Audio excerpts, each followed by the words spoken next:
Assalamualaikum warahmatullahi wabarakatuh. Ini saya akan menjelaskan terkait pembelajaran termokimia. Kemarin kita udah mempelajari tentang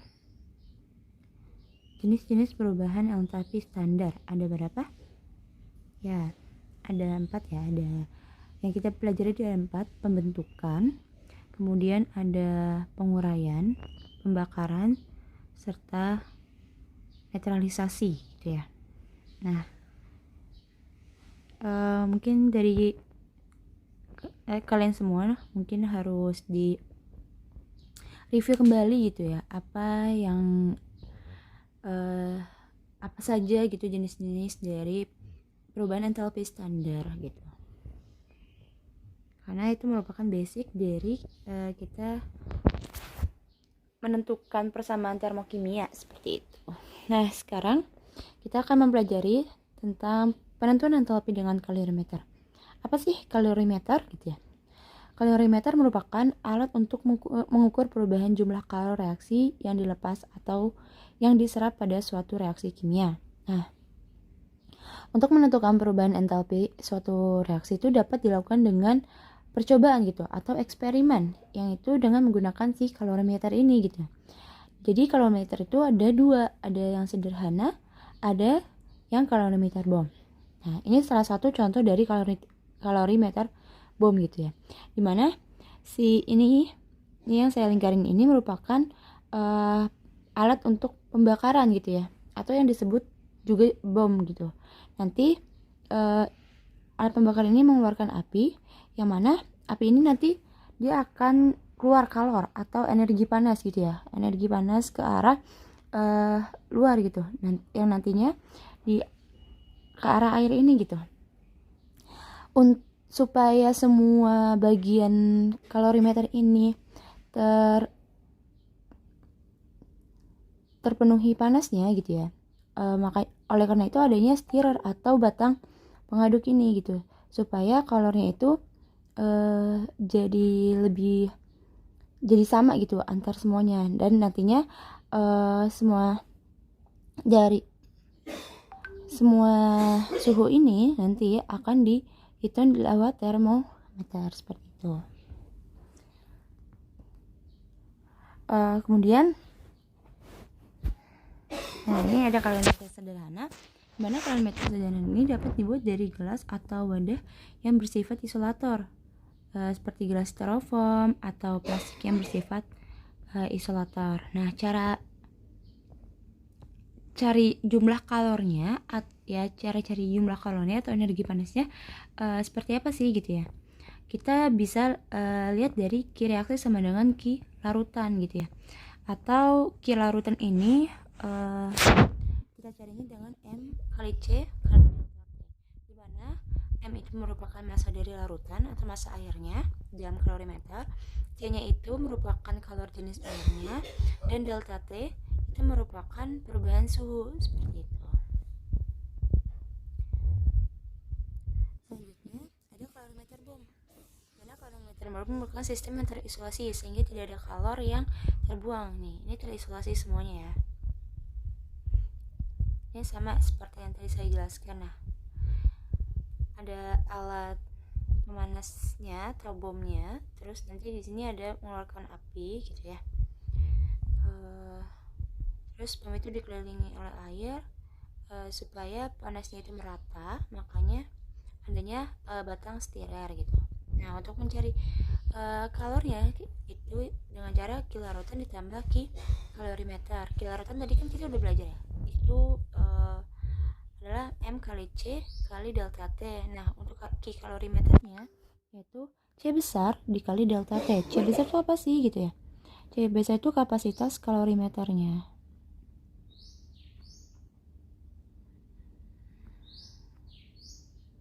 Tuh. Oke, selanjutnya yaitu kita tadi udah mengetahui kalornya ya. Gimana sih cara mengetahui perubahan entalpinya dari si kalor itu gitu ya? Caranya yaitu delta H dikali kalor dikali N. Cara nyari N itu kan N mol ya. Ada bisa diketahui GR atau gram gitu ya. Diketahui masanya, berarti kita bisa mencari molnya itu bisa dengan gram per mr ataupun AR gitu ya. Salah satu ya, ini mr atau AR-nya. Kalau misalnya diketahui konsentrasi dan volume, berarti bisa dicari molnya itu M dikali V gitu ya. Atau yang lainnya gitu. Banyak ya untuk mencari mol gitu. Ini salah duanya. Oke, selanjutnya. Oke, ini contoh soal ya. Selanjutnya kita ke contoh soal. Dalam 1 kalorimeter direaksikan 1,6 gram gas metana dengan oksigen berlebih, sehingga terjadi reaksi seperti ini. CH4 tambah WO2 menjadi CO2 ditambah 2H2O. Ternyata terjadi kenaikan suhu, di mana kenaikan suhunya ini 15,6. Nah, diketahui kapasitas kalorimeternya itu adalah 958 dan massa air dalam kalorimeter merupakan 1000 gram. Kemudian kalor jenis airnya itu 4,18. Tentukan kalor pembakaran gas metana dalam kilojoule per mol. Kalau dalam kilojoule per mol itu yang dicari adalah delta H-nya. Jadi delta H rumusnya gimana? Delta H sama dengan min Q per mol ya. Oke, lanjut kita ke apa yang diketahui dari nomor 1. Yang diketahui dari nomor 1 yaitu massa dari gas metana M dari CH4 yaitu 1,6 gram. Kemudian ternyata terjadi kenaikan suhu 15,6 gitu ya. Delta T-nya itu 15,6 derajat Celcius. Dan diketahui kapasitas kalorimeternya itu C besar berarti ya itu 958 kilojoule per 958 joule per derajat Celcius. Kemudian massa airnya berarti M air yaitu 1000 gram gitu ya. Kalor jenis airnya C kecil berarti yaitu 4,18 joule per gram derajat Celcius. Oke. Yang ditanya apa sih tadi? Delta H-nya kan ya. Delta H rumusnya gimana? Min Q per N yang ditanya. Jadi kita jawab gitu ya. Nah, pertama kita harus nyari apa dulu? Kita harus mencari Q sama N-nya dulu ya. Bisa kita nyari Q-nya dulu. Nah, karena yang diketahui di sini ada suhu, perubahan suhu, terus ada kapasitas kalor, ada massa airnya, terus ada kapasitas kalor jenis airnya gitu ya. Berarti kita bisa cari dari Q sama dengan Q larutan ditambah Q kalorimeter gitu ya. Nah, rumusnya apa tadi? Q larutan tuh M dikali C dikali delta T ditambah Q kalorimeternya berarti C besar dikali delta T. Nah, masukin M air. Larutan tuh M air ya. Jadi 1000 dikali C, C-nya itu 958 dikali delta T-nya itu 15,6 ditambah C-nya itu berapa gitu ya. C kapasitas kalorimeternya itu berapa gitu. Itu 958. C air ya, ini harusan. C airnya itu 4,18, C-nya 958 dikali delta T. Delta T-nya itu 15,6 juga. Oke, kita sama-sama hitung. 1000 dikali 4,18 dikali 15,6 itu hasilnya 65.208 ditambah ditambah 958 dikali 15,6 yaitu 14.944,8. Hasilnya berapa? Hasilnya 80.152,8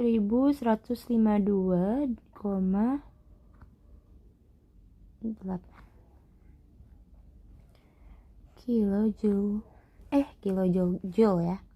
Masih joule. Nah, ubah ke kilojoule. Kalau ubah ke kilojoule berarti dibagi 1000 jadinya 80,1528 kilojoule. Dah. Habis ini kayaknya udah diketahuin ya. Berarti kita nyari N-nya.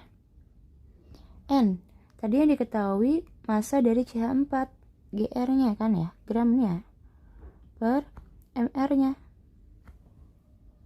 MR-nya berapa? Kita cari dulu. Di sini yang udah diketahui dari contoh soal itu ada ARC dan AR dari H-nya ya. Yang diminta tuh CH4, berarti cari CH4. C-nya tadi AR-nya 12, berarti 1, C-nya di sini 1 dikali 12 ditambah H-nya ada 4 kan? 4 dikali AR dari H-nya itu 1. Jadi hasilnya berapa? 12 ditambah 4 sama dengan 16. Oke. Jadi massa dari CH4 itu 1,6 per 16. Hasilnya 0,1. Oke, masukin, tinggal cari delta H-nya. Delta H-nya berarti minus 80,1528 per 0,1 gitu ya. Hasilnya berapa? Berarti 801,528 kilojoule per mol. Oke, ini mol ya. Udah deh, nomor 1 segini. Nah, nomor 2 kalian mengerjakan ya sendiri, coba di rumah gimana caranya. Ini persis caranya seperti ini. Jadi nomor 2 sama banget gitu. Apa yang diketahui nomor 2? Nomor 2 ini gram kristal LiOH, MR-nya, terus ditambahkan ke dalam kalorimeter yang berisi air 120 gram air. Berarti ini M airnya ya. Ini M dari LiOH, massa dari LiOH. Terus MR-nya udah ketahui. Ternyata suhu kalorimeternya berarti suhu isinya naik dari 24 menjadi 35. Nah, kita nyari dulu delta T-nya berarti berapa? Kan delta T rumusnya T2 min T1 gitu ya. T2-nya dari C35 ini 35. T1-nya 24. Jadi berapa? 11 gitu ya. 11 derajat Celcius. Terus tentukan entalpi perautan LiOH. Entalpi itu delta H-nya. Jadi minus Q per N. Nah, berarti berapa tuh? Gampang ya. Rumusnya sama banget. Q kiloton ditambah Q kalori meter. Gitu. Ini nomor 2 dikerjakan sendiri.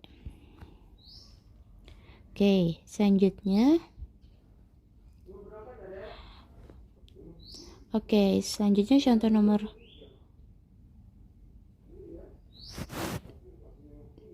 2 ini kalian dijadikan untuk PR. Jadi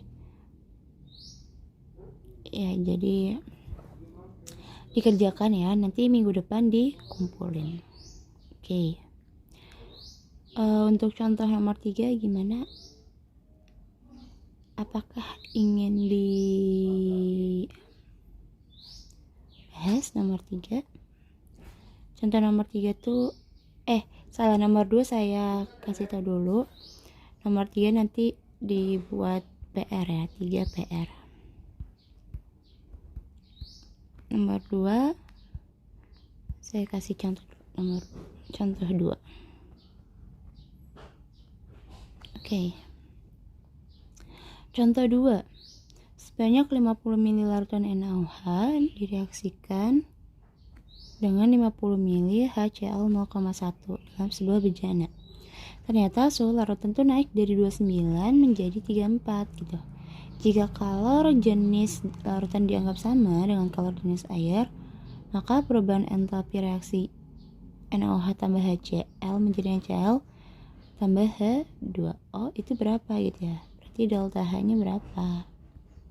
Menki per N. Oke, kita apa yang diketahui dari soal? Yang diketahui dari soal itu V dari NaOH atau volume dari NaOH itu 50 gitu ya. Terus kalau V dari HCl itu juga 50 mili. Nah, M besar atau molaritas atau konsentrasi dari NaOH itu 0,1 gitu ya. Kalau M dari HCl yaitu juga 0,1. Oke. Lagi yang diketahui, delta T dari T2 min T1. Delta T berarti menjadi dari 34 menjadi 29. Berapa tuh? 34 kurang 29. Hasilnya adalah 5 derajat Celcius. Oke. Jika kalor jenis larutan dianggap sama dengan kalor jenis air, berarti C air, C kecil ya, 4,2 Joule per gram derajat Celcius, maka perubahan entalpinya berapa gitu ya katanya. Ayo, perubahan entalpinya rumusnya Menki per N. Berapa? Menki per N. Jawab. Karena yang diketahui ini cuma C air sama delta T, maka untuk mencari kalornya pakai Ki larutan gitu ya. Ki larutan rumusnya apa? M kali C kali delta T gitu ya. M-nya kita cari dulu kan, M-nya dari volume dari masing-masing volume dari masing-masing ini HCl sama NaOH gitu ya. Di sini rumusnya itu M rho dikali M per V gitu ya. Rho di sini kan tadi dibilang kalor jenis larutan dianggap sama dengan kalor jenis air. Nah, mutlaknya rho atau massa jenis air itu 1 gram per liter gitu ya. 1 gram per mililiter. Jadi untuk nyari masanya itu kita langsung masukin. Ini kan rho-nya itu 1 ya, 1. M-nya kita yang cari, V-nya nah kita cari dari yang si NaOH sama HCl. 50 tambah 50 jadinya 100 gitu ya. Jadi 50 tambah 50 gitu. Hasilnya 100. Nah, kita kali yang tadinya dia dibagi jadi dikali 1 kali 100 sama dengan M. M-nya berarti 100 gram gitu ya. Ini 100 gitu. C-nya berapa? Kita lihat 4,2. Delta T-nya tadi 5 gitu ya. Berarti berapa? 100 dikali 4,2 dikali 5 hasilnya 2100 Joule. Nah, ubah ke kilojoule, berarti dibagi 1000. 2100 bagi 1000 hasilnya 2,1 kilojoule. Cari deh N-nya. Cara cari N-nya gimana? Nah, di sini kan ada 2 ya, ada NaOH ditambah HCl gitu ya. Menjadi NaCl ditambah H2O. Jadi dikatakan kita nyari N-nya dulu ya.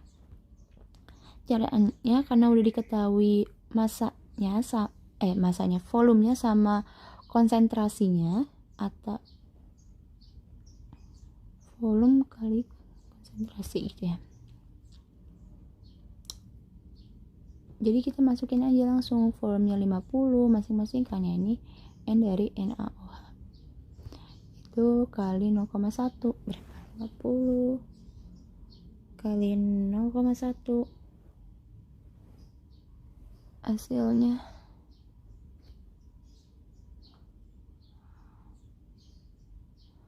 5 milimol, ubah ke mol, berarti dibagi 1000, bagi 1000 hasilnya 0,005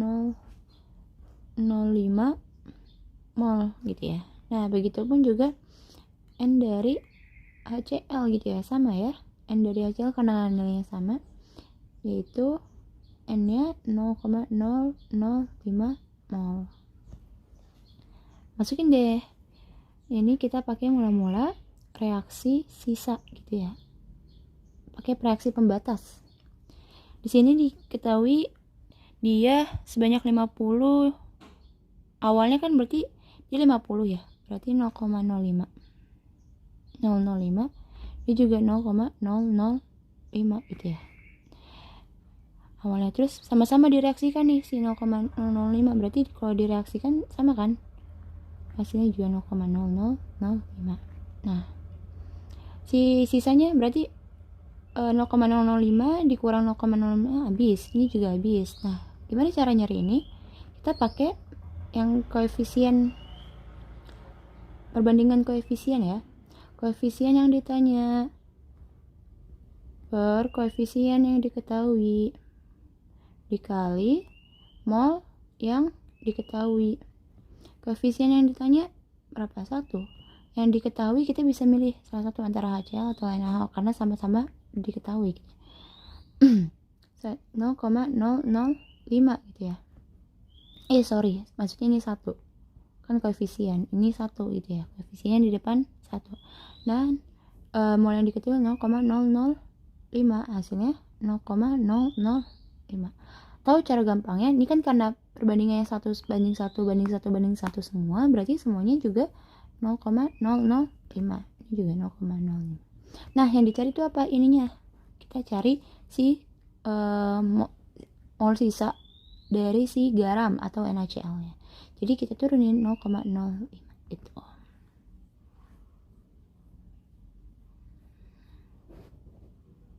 Oke, karena sama kita langsung masukin kan ya. Berarti tadi delta H sama dengan min Q per N. Min Q nya min 2,1 per N nya itu 0,005 gitu. Berapa? 2,1 bagi 0,005, yaitu hasilnya 400 minus 420 kJ per mol gitu. Ini ya. Nah, contoh nomor 3 itu buat PR. Kalian kerjakan ini sama persis juga. Bedanya cuma 1 doang gitu ya.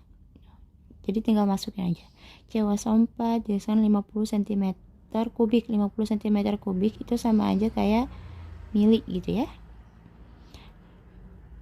Ternyata termometer menunjukkan kenaikannya suhu 9 derajat Celcius.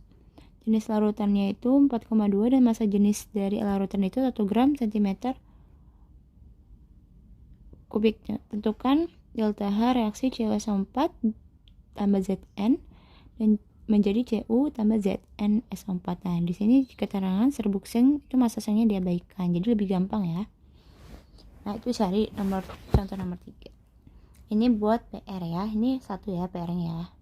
Nah, selanjutnya yaitu ada penentuan entalpi berdasarkan hukum Hess. Oke.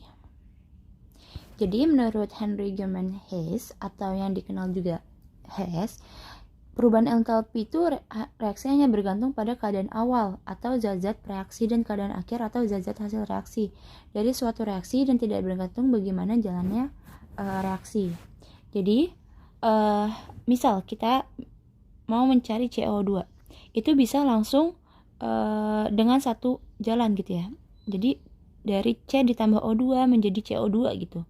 Atau kita bisa mencari dengan delta H-nya min 394.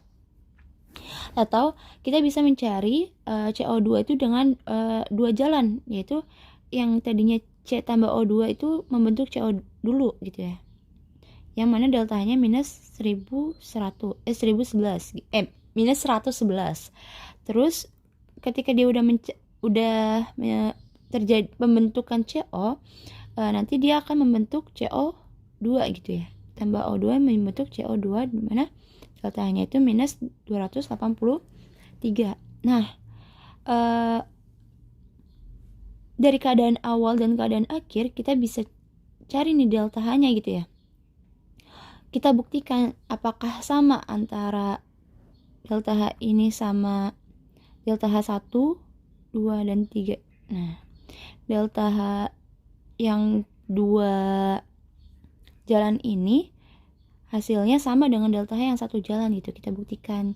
Kita mau mencari misal delta H yang 1 jalan gitu ya. Kan delta 1 jalan minus 394. Nah, kita mau cari delta H-nya. Itu caranya yaitu delta H1 ditambah sama dengan delta H2 ditambah delta H3. Kan kita mau cari delta H1 ya. Nah, berarti delta H2-nya itu minus 111 ditambah minus 283. Hasilnya minus 394 joule gitu ya. Nah, kita cara nyari keadaan awal tuh gimana sih? Keadaan awal biasanya nggak ada tanda panah gitu ya. Tanda panah itu dia nggak ke arah dia, berarti ini keadaan awalnya kan ya. Nah, keadaan akhirnya gimana? Semua kita cari yang paling banyak tanda panah ke arah dia tuh mana gitu ya. Banyak kan ini ya, ini ada 2 kan, dibandingkan ini cuma 1 gitu ya. Dan ini nggak ada, itu berarti ini keadaan akhirnya. Ternyata hasilnya sama untuk mencari delta H dengan 2 tahap ini sama yang 1 jalan ini, hasilnya sama gitu ya. Nah, kita contoh soal misal yang ini dulu, kita contoh soal ya. Dari yang contoh ini dulu gitu ya. Yang kiri, yang ditanya apa? Delta H satunya. Kita lihat ini mana keadaan awalnya. Keadaan awal ingat yang nggak ada tanda panah ke arah dia, berarti keadaan awal ini ya. Nah, keadaan akhirnya mana? Yang paling banyak tanda panah tuh ke arah dia, yaitu 2SO3 gitu ya. Nah, rumusnya gimana sih gitu? Tadi kan rumusnya delta H1 sama dengan delta H2 ditambah delta H3 gitu ya. Delta H1 yang kita cari kan ya. Delta H2 ini minus 593 ditambah delta H3 minus 197. Hasilnya berarti berapa? Minus 593 ditambah minus 197. Hasilnya minus 790 gitu. Nah, untuk cari ini sama juga. Kita lihat keadaan awalnya mana. Keadaan awal yang gak ada tanda panah. Berarti yang gak ada tanda panah ini semuanya kan. Ini ya, berarti ini awal. Akhirnya mana? Ini akhir. Nah, oke, nyari delta H-nya. Ini kita ibaratkan delta H1, delta H2. Kita mau cari delta H si CH3OH atau delta H3 gitu. Jadi, ibaratkan delta H1 ditambah delta H2. Delta H1 sama dengan delta H2 tambah delta H3 gitu ya. Apa yang kita cari? Delta H3 kan. Berarti, oh my god, sorry. Kita cari delta H3. Untuk cari delta H3 berarti delta H1 dikurang delta H2 gitu ya. Nah, ini berarti masukin delta H1 nya minus 983 dikurang delta H2 nya ternyata minus 638. Hasilnya berapa? Kalau minus ketemu minus, ini jadi positif, ya kan? Jadi minus 983 ditambah 638 gitu.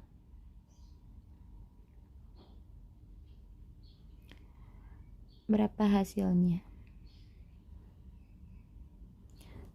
Hasilnya minus 345. Oke. Gampang ya. Nah, lanjut ke hukum Hess. ini sama kayak kita pernah belajar yang kaidah perhitungan. Yang ini sebentar saya buka dulu.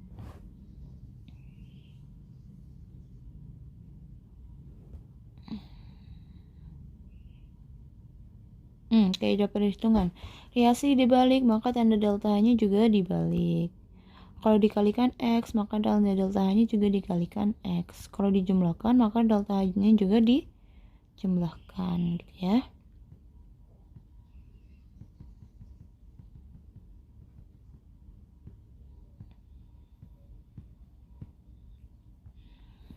Jadi,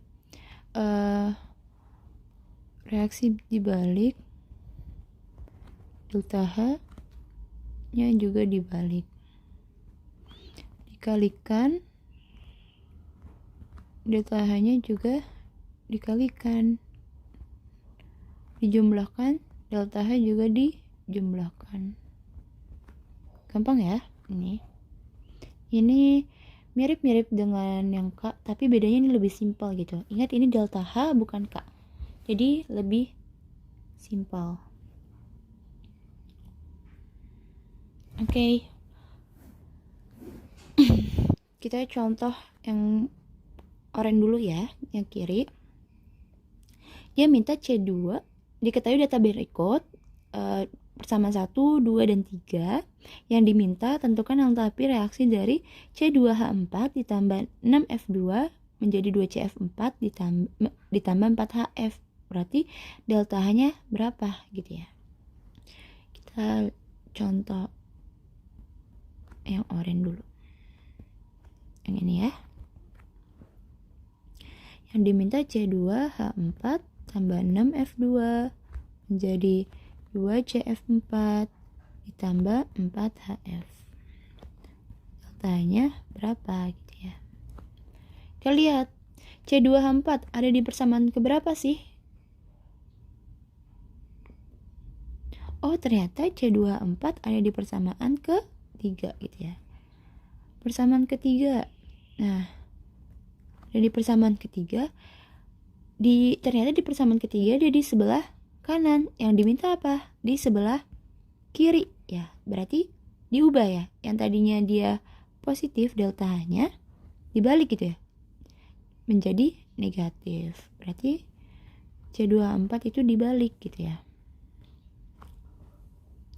Persamaan ketiga dibalik, jadi C2H4 menjadi 2C plus 2H2. Delta H-nya itu berarti yang tadinya positif 52,3 menjadi minus 52,3. Kemudian kita cari 6F2. 6F2 ada di persamaan 1 sama persamaan 2. Kita lewatin dulu ya. Kita cari yang 1 dulu gitu ya. Terus ada 2CF4. 2CF4 ada di persamaan keberapa? Ternyata ada di persamaan ke-2 gitu ya. Tapi dia mintanya 2. Berarti kita harus gimana nih? Yang di persamaan kedua cuma ada 1 koefisiennya. Mintanya berapa? 2 ya. Berarti dikalikan 2 gitu ya. Persamaan 2 dikali 2 gitu ya. Jadi hasilnya 2C ditambah 2 dikali semua ya, dikali 2 semua ya. Jadi 2C ditambah 4F2 kan tanya dikali 2. 2 kali 2 4 menjadi 2CF4. Delta H-nya juga dikalikan 2. Yang tadinya minus 680 dikali 2 hasilnya minus 1360. Oke. Habis itu kita cari yang 4HF. 4HF ada di persamaan keberapa? Ada di persamaan ke 1 ya. Tapi yang diminta 4, sedangkan yang ada di persamaan 1 cuma ada 2 gitu. Berarti gimana? Dikali 2 juga gitu ya. Persamaan 1. Berarti 2H2 ditambah 2F2 menjadi 4HF. Jadi delta H-nya yaitu min 537 dikali 2. Hasilnya berapa? min 1074. Oke. Nah, dari persamaan yang tadi yang udah kita cari ini, coba kita gabungkan, ditambah semuanya ya. Persamaan 1, 2, dan 3 dijumlahkan. Oke, kita jumlahkan C2H4 menjadi 2C ditambah 2H2, terus 2C tambah 4F2 menjadi 2CF4, terus 2H2 ditambah 2F2 menjadi 4HF. Delta H-nya juga nanti dijumlahkan semua. Minus 52,3.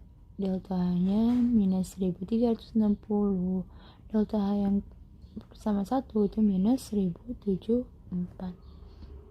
Ini dijumlahkan semua. Kita lihat, kalau kanan dan kiri itu artinya dikurang. Ada nggak yang sama antara kanan dan kiri? Oh, ternyata ada gitu ya. Yang sama antara kanan dan kiri itu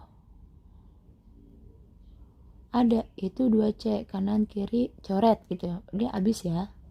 Terus ada lagi nggak? Oh, ada 2H2 coret. Oke. Sampai sini ngerti ya. Terus ada lagi nggak?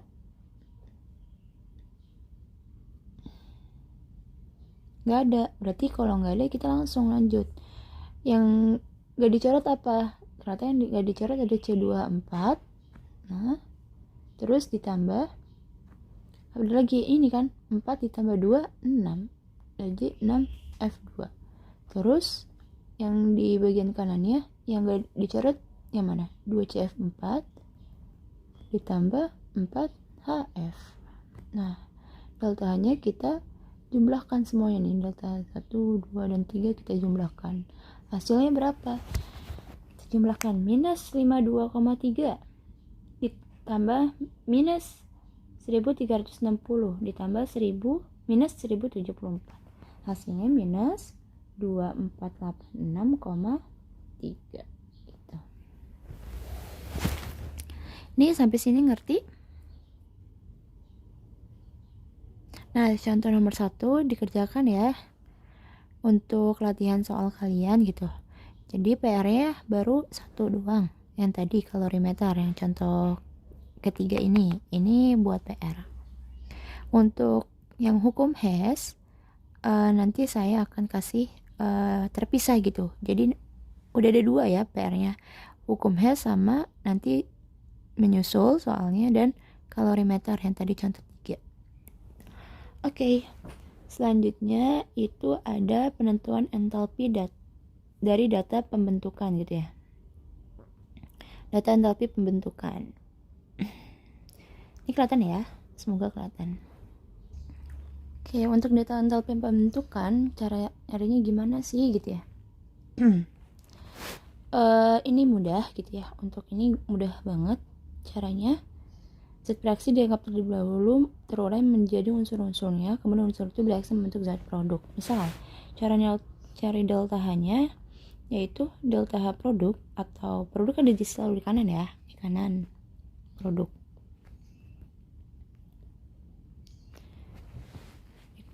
Dikurang sama delta H reaktan gitu ya, ini reaktan.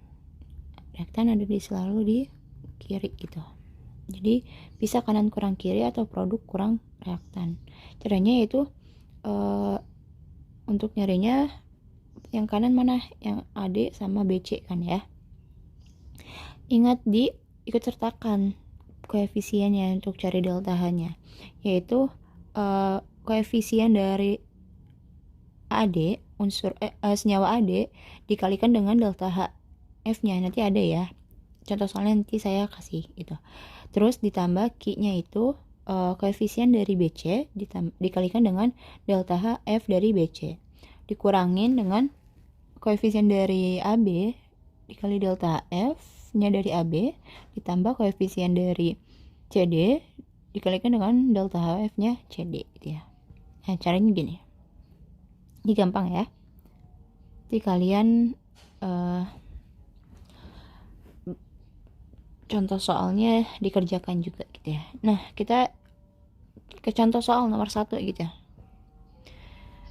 Diketahui delta HFNH3 itu minus 45 kJ per mol, delta HFH2O minus 242 kJ per mol, delta HFNO itu positif 90 kJ per mol. Persamaan reaksi dari 4NH3 ditambah 5O2 menjadi 4NO tambah 6H2O. Maka perubahan entalpi untuk reaksi berikut adalah berapa gitu ya, delta H-nya.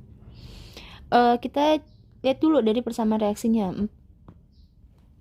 Dari persamaan reaksinya 4NH3 tambah 5O2 menjadi 4NO ditambah 6H2O. Apakah sudah setarakah antara kanan dan kirinya? Coba kita cek dulu gitu ya. Kalau belum setara berarti harus disetarakan terlebih dahulu. Kita cek di kanan N-nya ada 4, di kanan N-nya 4. Di kiri juga ada 4, berarti udah setara ya antara N-nya gitu ya. Kemudian H. H-nya di kiri ada berapa gitu? Di kiri di sini H-nya ada 3 dikali 4. Berarti H-nya ada 12 gitu ya. Kalau di kiri berapa? Di sini ada hanya 2 dikalikan dengan 6. Berarti hanya ada 12 juga. Berarti udah setara ya antara kanan dan kiri H-nya. Terus ada O gitu ya. Ada unsur O. O di sini berapa? O di sini ada 2 dikalikan dengan 5. Berarti ada 10. 5 kali 2 10. Untuk yang di kanan ada O-nya di sini 4. O 1. Ini kan 1 ya. Kali 4. O-nya 4 ditambah di sini ada O-nya di sini 1 dikali 6. Jadi ada 4 tambah 6 10. Berarti udah setara. Kalau udah setara kita langsung cari. Cara nyarinya yaitu delta H sama dengan koefisien dari senyawa produk dikurangi dengan koefisien dikalikan senyawa produk dikurangi dengan koefisien dikalikan dengan senyawa dari reaktan ya. Apa yang produk gimana gitu ya? Delta 0 F produk dikurang delta 0 F dari reaktan. Jadi produknya mana ini kan? Produk selalu kanan. Dapat aja ada NO sama H2O. Koefisiennya masing-masing 4 sama 6 gitu ya. kita cari dulu 4. Yang NO dulu ya, berarti koefisien dari NO dikalikan dengan delta HFNO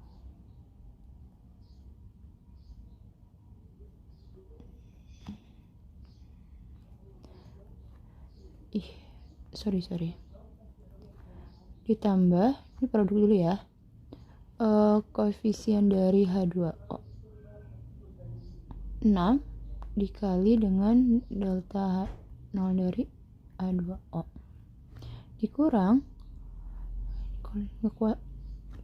dikurang koefisien dari NH3 ini kan, reaktannya NH3 sama O2, berarti 4 dikali delta H dari NH3 ditambah ada berapa? 5 gitu ya. 5 dikali delta H F dari O2. Oke, ini sampai sini ngerti? Nah, masukin deh. Berarti 4 dikali delta H0FNO. Di sini kan udah ketahui ya, NO positif 90 kJ gitu ya. Masukin ya. Ditambah 6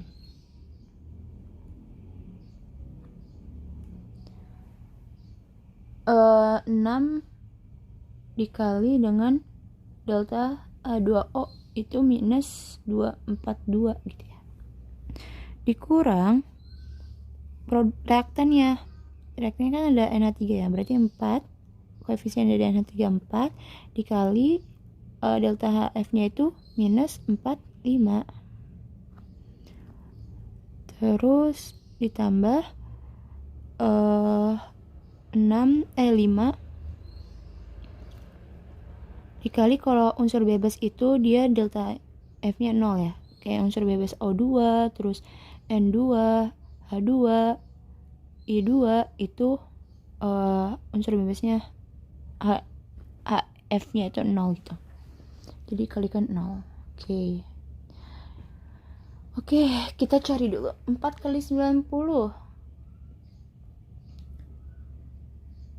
4 dikali 90 hasilnya 360 ditambah 6 kali minus 242 hasilnya minus 1452 dikurang 4 dikali minus 45 hasilnya minus 180 ditambah 5 kali 0 0 gitu ya. Kali ini. Hasilnya berapa? Ini minus ketemu minus hasilnya positif ya. Anggapnya minus kali minus hasilnya positif gitu.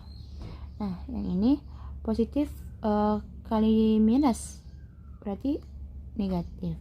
360 kurang 1452 ditambah 180. Hasilnya berapa gitu ya? 360 dikurang 1452 hasilnya minus 1092 ditambah dengan 180 hasilnya minus 912 kilojoule per mol. Ini hasilnya. Nah, untuk ini kalian coba cari sendiri ya. Besok juga lihat sama saya apakah kalian mencari atau tidak gitu. Nah untuk PR-nya, kalian kerjakan ini. Kerjakan yang ini ya. Ini aja. Berapa? Gitu. Gampang ya ini ya harusan, karena saya sudah mencontohkan gitu. Selanjutnya kita menentukan entalpi berdasarkan energi ikatan rata-rata. Nah, apa itu energi ikatan? Adalah energi yang diperlukan untuk memutuskan ikatan dalam 1 mol suatu senyawa yang berwujud gas pada keadaan standar menjadi atom-atom penyusunnya. Ini kebalikannya untuk delta H-nya, yaitu delta energi ikatan reaktan dikurang produknya gitu kan. Tadi kalau delta H dari data pembentukan, data entalpi pembentukan itu produk kurang reaktan. Nah, ini reaktan dikurang produk gitu. Nah, energi ikatan kalian udah belajar di ikatan kimia gitu ya.